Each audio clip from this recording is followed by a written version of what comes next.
Donc pour commencer, on va écouter l'exposé de François Sebas. Le titre, c'est... J'avais donné comme titre la post-phénoménologie française comme témoignage. Voilà.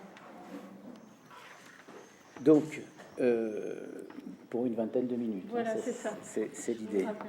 Voilà. Alors, je voudrais, dans ces 20 minutes, comme essayer de proposer un témoignage, au fond, à propos des traits les plus saillants de ce qu'on peut appeler la phénoménologie française. Et c'est pourquoi, là, aujourd'hui, en tous les cas, j'ai construit quelque chose qui est d'un genre un peu particulier, où je vais parler de beaucoup d'auteurs en très peu de temps. Donc, je vais tenir un propos à une échelle très large. Je vais courir le risque de l'imprécision, de certains propos allusifs. Enfin, je prends ce risque-là pour essayer de dégager une gestalt singulière, celle précisément de cette phénoménologie française contemporaine, du moins de certaines de ses contrées. Mon témoignage, donc, je vais le proposer en 7 points. Premier point, la post-phénoménologie. J'ai dit la post-phénoménologie comme témoignage. Donc cette appellation même de post-phénoménologie, pourquoi l'assumer, la reprendre? On n'est pas obligé, on pourrait dire simplement la phénoménologie française. La préciser comme post-phénoménologie, c'est au fond une option. Post-phénoménologie peut s'entendre en plein de sens différents. Par exemple, ça a été thématisé par Don Hyde en un sens tout à fait différent. Alors ici, qu'est-ce qu'on peut vouloir dire lorsque, évoquant les œuvres d'auteurs déjà différents entre eux, comme Lévinas, Henry, Derrida, Marion, que je vais ranger dans la même famille au moins d'un certain point de vue, comment peut-on tous les dire post-phénoménologues? Ils n'ont pas tous le même rapport à la phénoménologie. Lévinas revendique l'interruption de la phénoménologie par l'éthique et d'en renouer le fil. Il en maintient l'exigence méthodique, mais il la revisite d'une manière tout à fait singulière. Un auteur comme Henry, lui, ne revendique aucune interruption de la phénoménologie, mais prétend au contraire radicaliser le geste de la phénoménologie, l'assumer intégralement et le porter à son plus haut point de radicalisation. Marion aussi. Donc là, déjà, on a des gestes de nature différente, entre un geste d'interruption et un geste de radicalisation. Quant à Derrida, le thème même de la déconstruction fait qu'il déconstruit la phénoménologie elle-même, qu'il en déconstruit ce qui sera pour lui la naïveté, mais du même mouvement, ce serait une naïveté que d'estimer que la déconstruction est une simple manière de congédier l'impératif phénoménologique. La déconstruction maintient toujours de la phénoménologie en elle. Il y a des phrases du type la réduction est une ressource de la déconstruction qu'on peut lire chez Derrida. Donc déjà des gestes très différents, mais néanmoins dont j'assume qu'on pourrait les qualifier de post-phénoménologie, puisque cette expression maintenant on voit la post-phénoménologie française, et au fond je me suis dit que oui, j'étais prêt aussi finalement à la reprendre. Mais pour comprendre ce dont il s'agit, je démarquerai l'idée lyotardienne du postmoderne. C'est-à-dire que post-phénoménologie, c'est bien sûr une phénoménologie qui vient après Husserl et Heidegger, mais c'est surtout ainsi, je crois, une phénoménologie qui est telle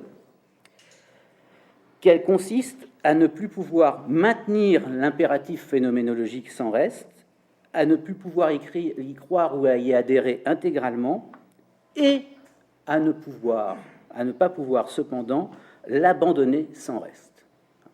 Ne plus pouvoir le maintenir intégralement, y adhérer intégralement, et ne pas pouvoir l'abandonner. Et ce, selon les deux tonalités différentes que j'évoquais déjà. En un sens, il y a une manière de ne plus pouvoir maintenir l'impératif phénoménologique et de ne pas pouvoir l'abandonner, qui consiste à, au fond, se faire plus phénoménologue que la phénoménologie elle-même. C'est la manière d'Henry et de Marion, qui consiste à dégager par-delà le phénomène, par exemple chez Marion, la donation, ou chez Henri, l'autorévélation de la vie à elle-même, mais c'est, comment dire, la phénoménologie exaucée, hein, c'est-à-dire elle serait restée en deçà d'elle-même en restant contrainte par la norme du visible, et donc il faut être plus phénoménologue que la phénoménologie elle-même, ou au contraire, comment dire, confronter l'impératif phénoménologique à son interruption ou son au-delà, ou à la défaillance même du phénomène, ce qu'on peut trouver dans des manières différentes chez un Lévinas ou chez un Derrida. Mais en tous les cas, tous ces gestes, aussi même opposés sur certains points soient-ils, eh bien, on peut dire au fond qu'ils sont de la post-phénoménologie au sens où il y a une fécondité du travail dans une séparation avec la phénoménologie qui fait lien. Une fécondité de ces pensées philosophiques parce que, au fond, elles se situent tout entière dans cet écart qu'elles font avec la phénoménologie, et donc toujours en référence avec ce dont elles s'écartent. Et c'est pourquoi post-phénoménologie ne veut pas simplement dire ce qui, historiquement, dans une tradition, viendrait après la phénoménologie. Non, post-phénoménologie veut dire ce qui travaille plus que jamais dans un rapport à ce dont on s'est écarté, mais comme cet écart même, c'est-à-dire en maintenant plus que jamais la référence obligée à l'impératif et à la méthode phénoménologique comme telle. Bon, premier point de ce témoignage. Alors j'ai dit un témoignage en 7 points que je vais essayer de suivre. Deuxième point de ce témoignage à propos d'un travail dans la phénoménologie ou post-phénoménologie française, m'a semblé au fond que ce qui caractérisait cet ensemble de pratiques, eh bien, c'était au fond ce que j'ai appelé une pratique de la surenchère à l'originaire et un travail dans l'impératif contradictoire, ou en tous les cas dans l'impératif en tension de la phénoménologie elle-même.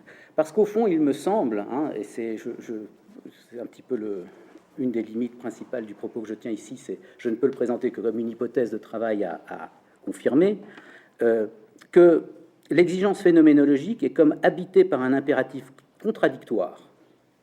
D'une part, par exigence d'originalité radicale, par surenchère à l'originaire, hein, il faut revenir à l'originaire, eh bien, elle tend à se porter vers l'en-deçà ou l'au-delà du domaine du donné, et donc du descriptible. Par exemple, bon, parce que c'est un petit peu abstrait ce que je dis comme ça, mais toute une part de la phénoménologie du temps chez Husserl nous ramène la conscience vers le plus intime d'elle-même. La phénoménologie henrienne tente à, par exigence d'originalité, vouloir aller creuser plus profond que l'horizon de visibilité du monde. La phénoménologie lévinassienne nous portera au-delà du monde et vers ce qui fait éclater l'horizon du monde, en l'occurrence le motif de l'infini. Donc, c'est par exigence radicale de remonter vers l'originaire que une certaine phénoménologie tente à, finalement, tendre à s'exempter de la limite du donné et donc du descriptible. Mais je disais impératif contradictoire de la phénoménologie parce que la phénoménologie comme telle, du même mouvement, est sans cesse rappelée à la norme du visible et du descriptible. C'est sa définition méthodique même.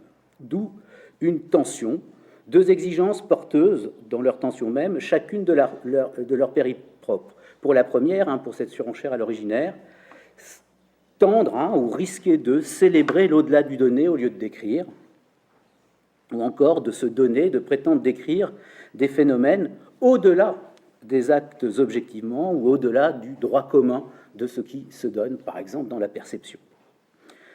Pour la seconde branche de cet impératif, se perdre tout autant, mais cette fois en voulant trop être rapporté à la norme du visible, cette fois s'effondrer dans la positivité, et ne plus être phénoménologique pour cette raison même.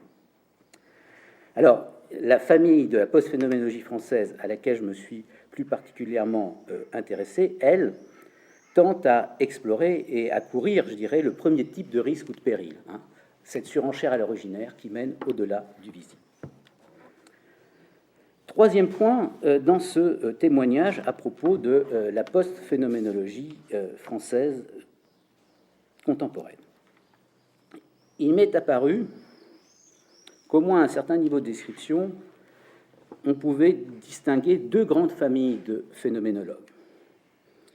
Ceux que j'ai nommés, ou les phénoménologies que on peut nommer, je crois, les phénoménologies du monde. Et alors, dont l'emblème, là, l'origine en tous les cas, serait la pensée de Merleau-Ponty. Tenir la perception pour le moment inaugural de l'ouverture de l'apparaître. Et parce que ce qui compte, c'est que dans la perception, eh bien, ce qui s'annonce, c'est ce qui est plus vieux ou plus ancien, plus originaire que l'objet en sa clôture achevée et statique, face à un sujet lui-même achevé, substantiel et statique. Donc, aller vers la perception, c'est aller vers une ouverture originaire de l'apparaître qui creuse plus profond que le face-à-face d'un sujet et d'un objet statiquement et substantiellement figés en eux-mêmes. Ce qui implique, je dirais, une certaine timie descriptive pour ces phénoménologies. Il s'agit, par la réduction inachevée dont témoigne Merleau-Ponty, de rejoindre une expérience pré-originaire transie de labilité et d'ambiguïté, d'indétermination, qui précède toujours les découpes nettes d'identité. C'est cette fameuse timie d'incoativité qui caractérise la phénoménologie merleau-pontienne. Alors, le thème principal de ce type de phénoménologie, c'est l'anonymat du monde. L'anonymat, avant tout sujet se posant en son identité et tout objet, du monde, puisque monde nomme alors cet horizon des horizons où se montre, est déjà, d'où toute cette timide de la labilité et de l'incoativité, ce qui se montre tend déjà à se figer en objet, donc déjà à se trahir, donc déjà il faut le reconduire vers son surgissement. Bon. Donc, monde nomme cet horizon où se montre ce qui déjà tend à se trahir en objet. Et anonymat, puisqu'alors on est reconduit avant tout sujet. Cela dit, je le remarque au passage, il y a toujours, chez Merleau-Ponty, ça se nomme cogito préréflexif, une fonction ou un moment de subjectivité qui appartient à l'économie du monde, par où ce dernier se montre et se manifeste à lui-même. Même si ce moment ou cette fonction de subjectivité ne doit rien avoir d'intériorisant et de fondationnel. Alors, face à cette famille, une autre famille de la post-phénoménologie française contemporaine, c'est celle à laquelle je me suis intéressé principalement, celle où résonnent les noms propres de Lévinas, d'Henry, de Marion, et pour un certain nombre de raisons aussi de Derrida. Et il s'agit là, dans cette seconde famille, de se porter vers ce qui serait plus originaire que le monde lui-même, vers ce qui vient rompre le monde comme horizon de visibilité. Si monde nomme l'horizon des horizons, le visible par excellence. Il s'agit de s'exposer à ce qui est plus ancien que le visible et lui échappe. Chez Michel Henry, il s'agit d'une exemption par rapport au visible. La vie dans son auto-révélation, c'est le thème de Michel Henry, est strictement invisible, mesuré à l'aune de la visibilité du monde. Alors lui échappe ou bouleverse et traumatise l'horizon de visibilité. C'est le cas de Lévinas. L'infini, en sa trace, bouleverse et traumatise ce qui se montre dans le monde. Mais ainsi, dans cette exemption ou ce bouleversement, donne sens. Et il faudrait signaler, tout à l'heure je parlais d'une timie de l'indétermination et de la labilité, qu'on a cette fois affaire à une timie de la rupture et du trauma. C'est une épreuve traumatique. Tout autant que la première famille que je signalais, cette seconde famille destitue le sujet comme pôle d'initiative et de souveraineté mais pour découvrir une autre subjectivité non fondationnelle et sans pouvoir constituant. C'est le point important, c'est peut-être le point qui caractérise le plus cette famille de la post-phénoménologie française contemporaine. Donc une subjectivité telle qu'elle est, passivité plus vieille que toute passivité d'un soi appelé, convoqué, en tant qu'instance d'endurance de l'épreuve dont il s'agit, qui n'est rien d'autre que l'endurance de cette épreuve même, et qui du même mouvement, et j'y vais y revenir, n'est rien d'autre que le témoignage de cette épreuve même. Donc, dans les deux familles, un souci de déformalisation, déformalisation étant un mot au fond qui est aussi bien merleau-pontien que lévinassien, et de concrétude, pas d'essence figée et abstraite. La verbalité de l'être est l'épreuve de l'autrement qu'elle chez Lévinas, l'incoativité de l'être brut ou sauvage donnée dans une intentionnalité motrice et perceptive chez Merleau-Ponty, ou encore la venue en soin invisible de la vie chez Michel Henry. Mais, et j'y insiste, cette grande différence entre les deux familles, dans des timides très différentes, l'habilité indéterminée du monde, dans la première Timie, merleau-pontienne, trauma de la rupture au-delà du monde, dans cette seconde famille à laquelle je m'intéresse spécialement, et du même mouvement, anonymat du monde versus subjectivité comme soi enjoint. Et c'est donc à cette seconde famille que dans mes travaux, je me suis toujours plus particulièrement intéressé. Alors j'en suis du coup au quatrième point de ce témoignage que j'ai annoncé en 7 points. Et je vais revoir jusque dans le temps qui m'est imparti jusqu'à quel point je vais aller, mais je crois qu'il me reste encore 5 ou 10 minutes, 5 minutes peut-être. Presque 10, donc on va pouvoir au moins progresser d'un point ou deux. Bon. Alors, quatrième point, témoignage et événements. Il me semble que ce qui caractérise peut-être centralement cette seconde famille de la phénoménologie française, ou post-phénoménologie française contemporaine, c'est le point le plus sensible, c'est le point de nouage entre l'événement et le témoignage.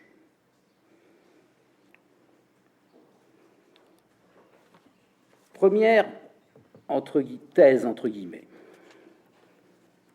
Dans ce type de phénoménologie, le phénomène se doit toujours à l'événement, même si d'ailleurs le mot n'apparaît pas toujours chez ces auteurs avec une véritable insistance thématique.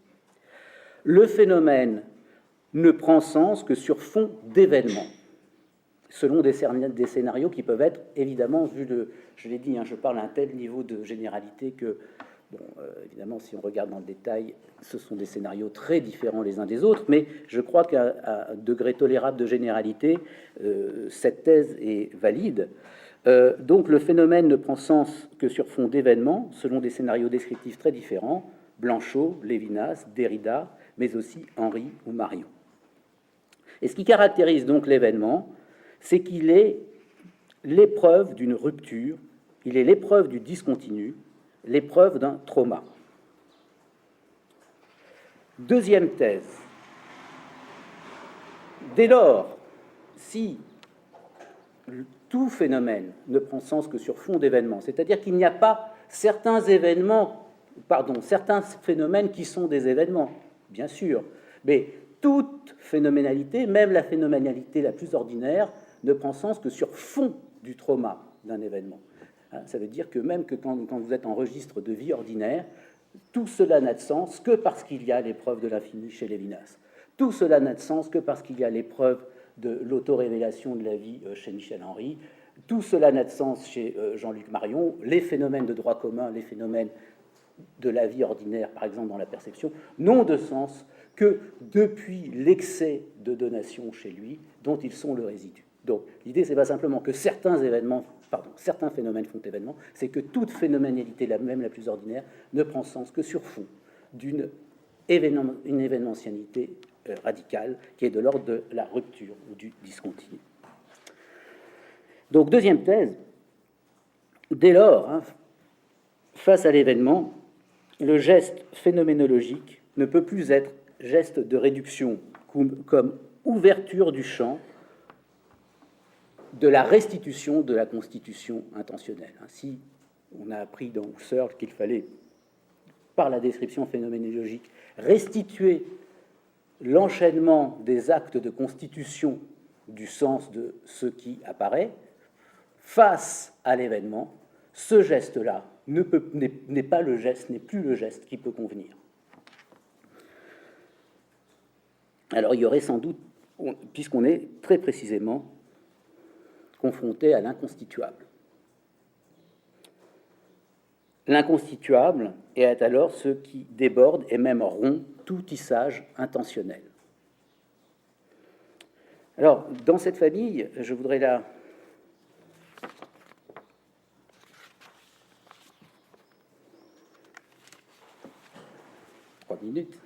prendre appui sur deux types de descriptions. Sur les descriptions proposées par Claude Romano et Jean-Luc Marion, qu'on peut donc inclure dans cette famille. Elles ont ceci elles ont au moins cet intérêt qu'elles sont extrêmement explicites et que donc elles permettent de dégager un certain nombre de traits explicites. Le sujet, entre guillemets, y est tout entier décrit comme suscité, voire constitué, comme réponse à ce qui advient ou ce qui se donne. Chez Romano, il est l'advenant, chez Marion, il est l'adonné. Il est donc réponse à ce qui fait événement, il est accueil et témoignage, alors même que ce témoignage revient toujours à témoigner d'une non-maîtrise, à témoigner de sa prise en un excès. Le jeu se reçoit depuis son trauma, il est le résidu du trauma. On pourrait dire que, voilà, il est le résidu, c'est un jeu, c'est quoi? Ou un soi, une ipséité, c'est quoi? C'est cela, c'est le pur témoignage, c'est pouvoir encore témoigner, ne pas avoir été intégralement dissous par l'événement,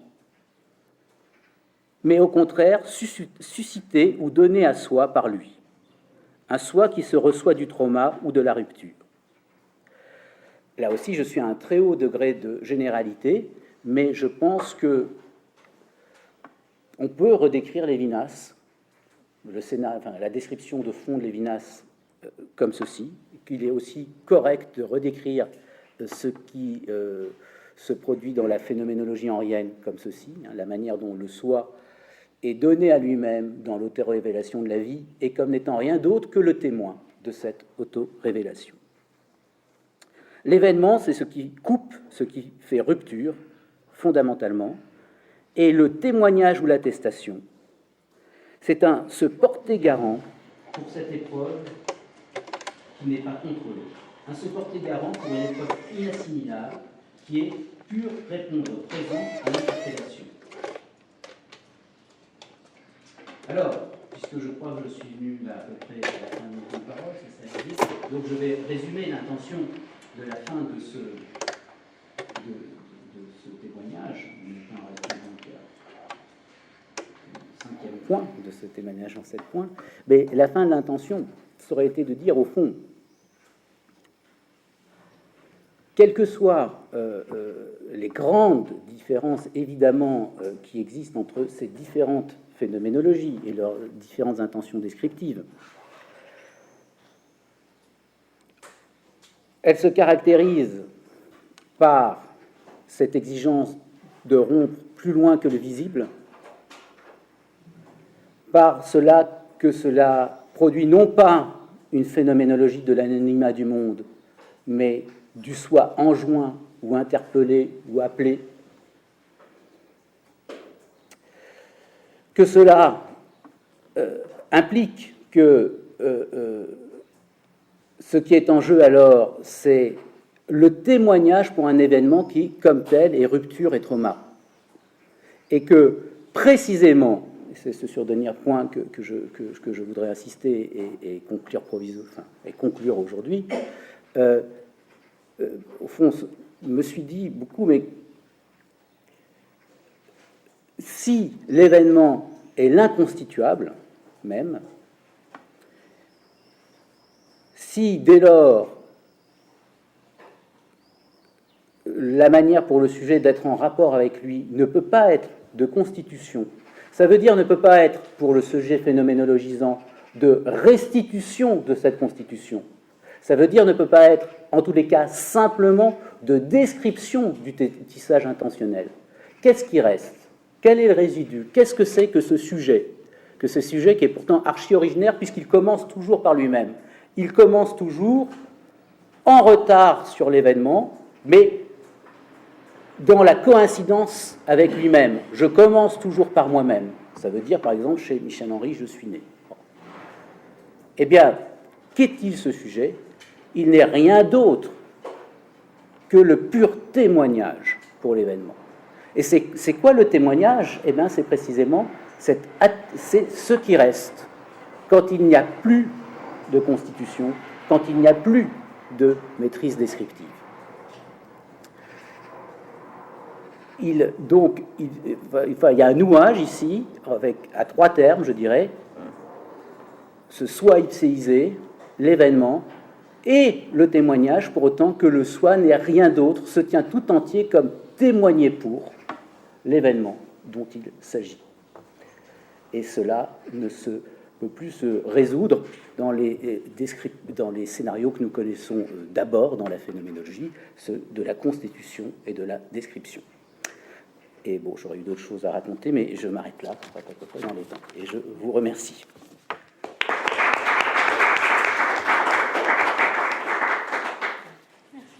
Alors maintenant, si vous avez des questions. Phénoménologie qui s'écarte de la description, qu'est-ce que c'est? Une philosophie qui s'écarte de ces modes dominants, par exemple d'argumentation et du coup de discussion, qu'est-ce que c'est? Bon. Et que cet écart soit présent dans ces philosophies et que ça pose problème, je souscris complètement. Néanmoins, j'apporterai deux nuances.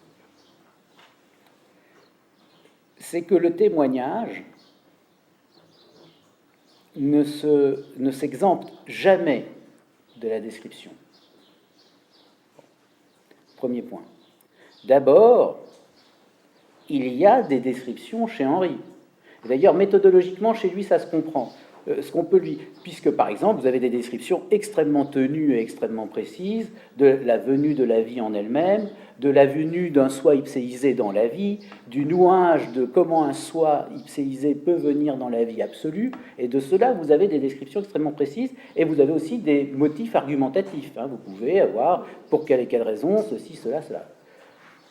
Le reproche qu'on peut lui faire, c'est que, puisqu'il a changé l'aune du visible, puisque pour lui, la source de la visibilité, c'est l'autorévélation de la vie à elle-même, c'est-à-dire ce qui est strictement invisible dans le monde, le reproche qu'on peut lui faire, c'est que ce n'est pas contrôlable, que ça devienne spéculatif, que ce soit de la spéculation et non pas de la description. Bon, c'est un reproche qui a été formulé, qu'on peut formuler, mais en même temps, on peut le formuler, il y a quand même des descriptions. On ne peut pas dire qu'il n'y en ait pas. Chez Lévinas, le dispositif est un petit peu différent, très clairement, et ça, en cela, c'est une grande différence entre les deux penseurs. La radicalité de Lévinas est différente de celle d'Henry, en ce que Henry congédie le monde. Il congédie donc la description sur fond de monde. Qu'est-ce que c'est? Puisqu'on va chez lui des motifs extrêmement étranges, jusqu'au fait que le corps vraiment soit strictement invisible, à partir de même de Biran, etc. Tandis que Lévinas, lui, ne congédie pas du tout le monde. Déjà, il y a de nombreux étages des descriptions lévinassiennes qui sont de plein pied, si je puis dire, avec des descriptions fournies par d'autres phénoménologies, comme celle de Husserl ou de Merleau-Ponty, par exemple, la perception, la jouissance, etc. Mais c'est vrai, il exige l'interruption de l'horizon du monde ou le témoignage pour ce qui vient bouleverser le monde. Et ça, c'est ce qui m'a toujours retenu et intéressé dans Lévinas. Comment avons-nous accès à ce témoignage? pour ainsi dire, et c'est toute l'ambiguïté du thème même du visage, le visage c'est la franchise d'une révélation, dit-il dans certains textes, et en même temps, le visage, il est la trace de ce qui n'aura jamais été présent, c'est-à-dire qu'il se donne sur l'horizon du monde comme ce qui déformalise ou brouille la donne de la perception. Vous voyez ? Donc, ce que je veux dire par là, c'est que les amarres ne sont pas coupées avec l'horizon de la description. Il s'agit de surveiller ce qui vient bouleverser le visible.